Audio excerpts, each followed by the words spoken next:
What's up, everyone? All right, so in today's episode, I'm going to break down my watch list for Monday morning and the game plan for the week ahead. If you've been tuning into my daily recaps, you know that right now I'm in a little bit of a drawdown. April has not been going according to plan. I suppose, optimistically, I thought this could be another at least $150,000 green month, the way February and March were. January was a $400,000 green month for me, averaging sort of the hot market weekly goal of $100,000 a week. But things cooled off in February and March. So April, thinking it was going to stay about the same as March, I was hoping for around $150,000, $200,000 of profit.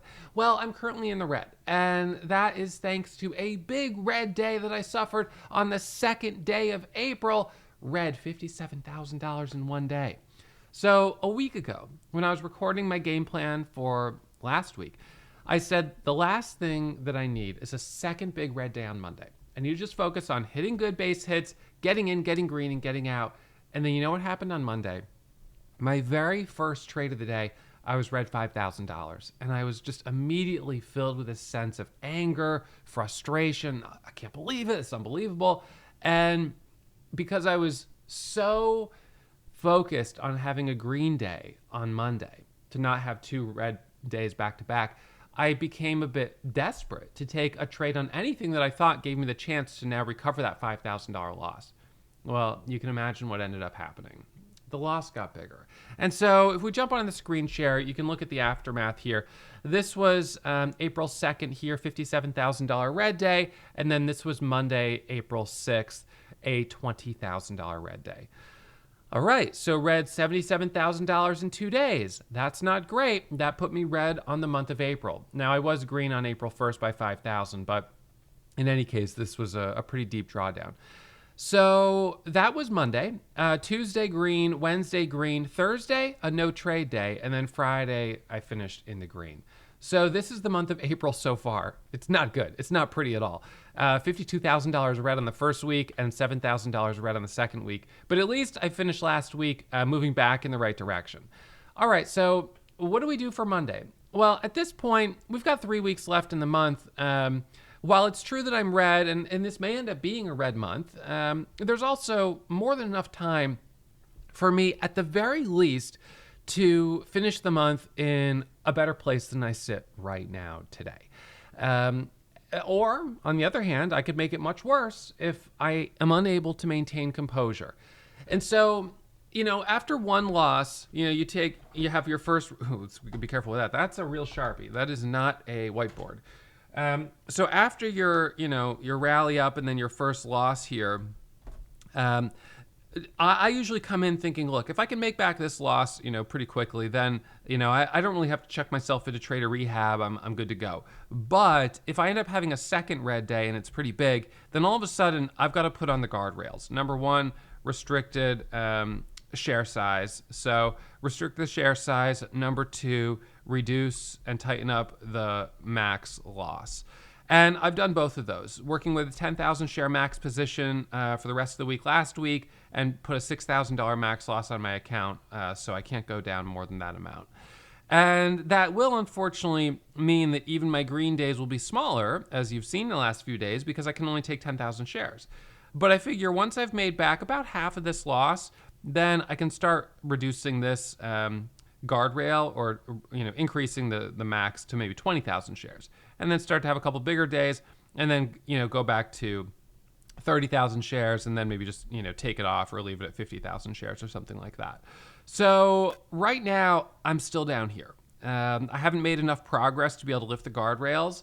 Now it's possible there could be a day next week where on my first couple trades, I get green, I'm up 5,000, 7,500.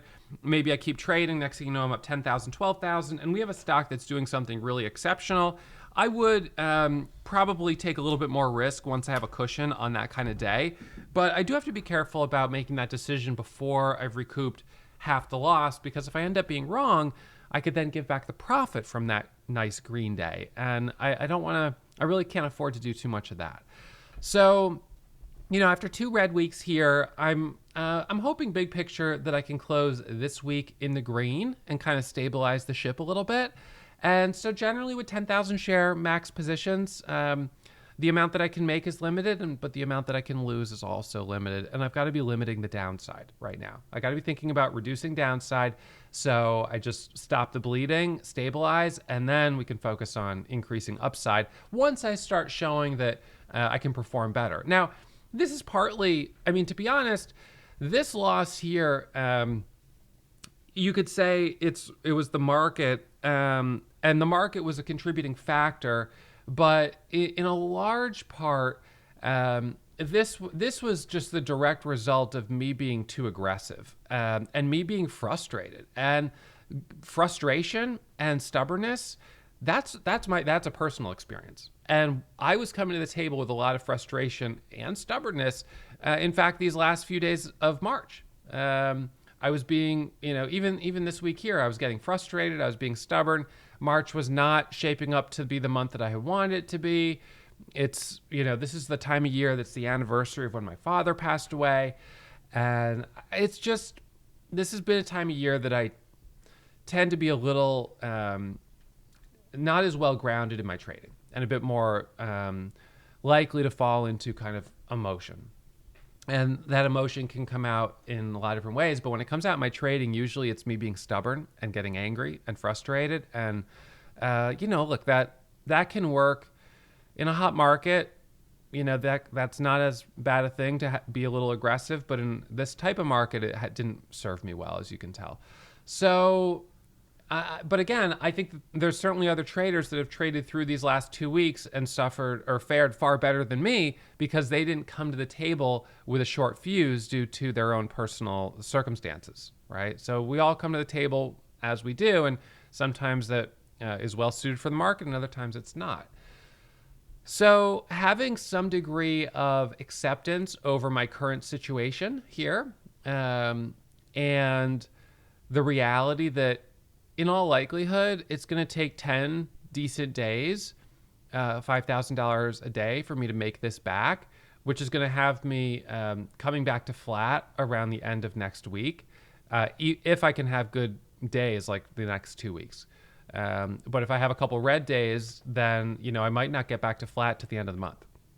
So now I've got to kind of batten down the hatches, hunker down, and accept that I'm going to be in the trenches for a little bit. I'm going to be in the drawdown, and it's my own doing. It's my own fault, and it is what it is. So, but if I am also forgiving in that, yes, it's my fault. Of course, I can't blame anyone but myself for this. But on the other hand, is the blame really necessary, or is that just a continuation of the emotionally activated state of mind where rather than just forgiving myself, for instance, for being human and having a setback here where I got really frustrated and angry, I'm instead holding on to it's your own dang fault and this is what you get and you're going to have to suffer through it, which is sort of perpetuating those heightened emotions. So this is all the challenge, the emotional challenge that comes with loss in trading. And this is a career where, every day you're kind of riding that roller coaster of emotions.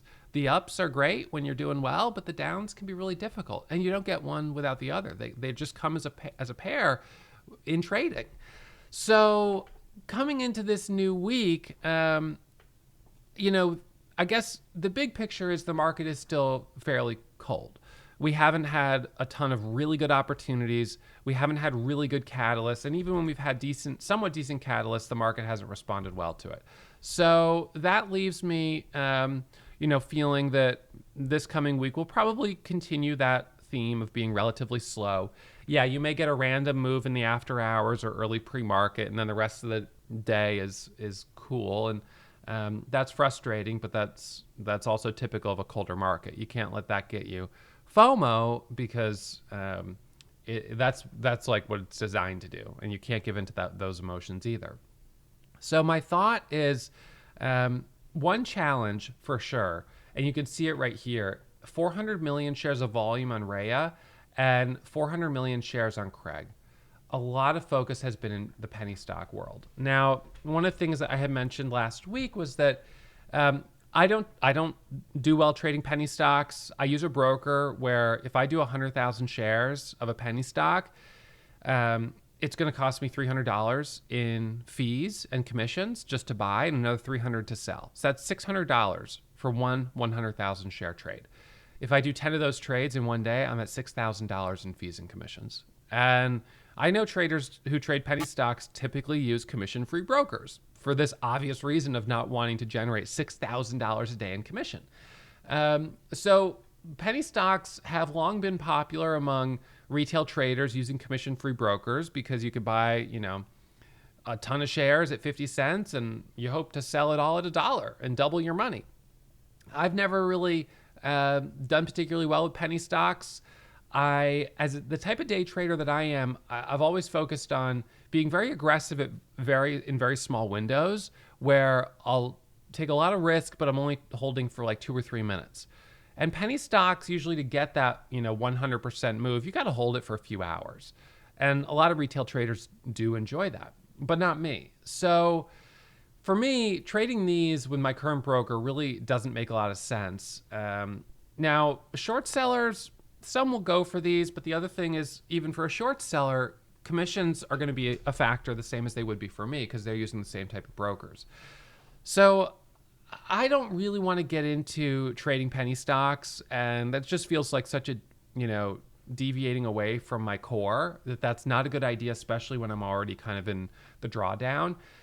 But I do have to recognize that is an area of the market that's getting a lot of attention. And so if there's a day where there's a penny stock that's getting a lot of volume, that will be taking volume away from something that I might otherwise be looking at.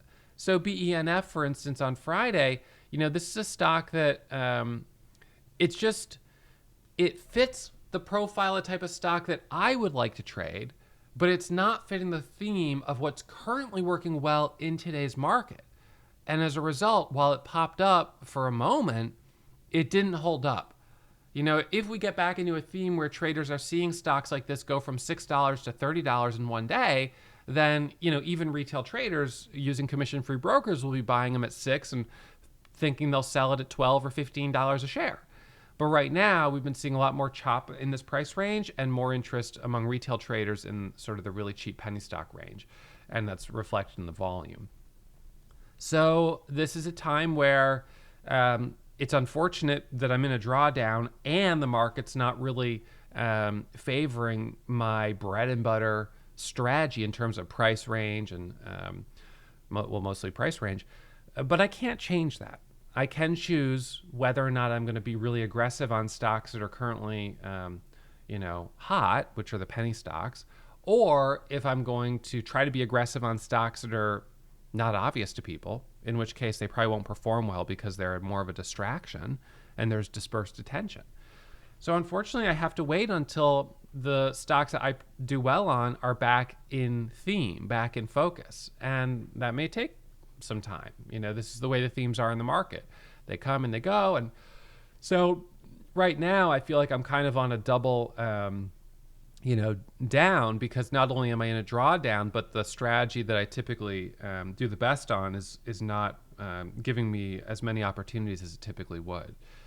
So yeah, it's going to be a little bit slow here. On the other hand, I've traded through slow markets before and done very well. It just requires a heightened level of discipline. So I'll tell you what worked well Tuesday, Wednesday, Thursday, Friday last week. Waiting for one decent stock. And even if it didn't hold up super well, I was able to get in, get green, and get out. $3,000, $4,000, $5,000, that's decent. Those days average out, over the course of, weeks and months to significant gains. So I'm not going to turn my back at them.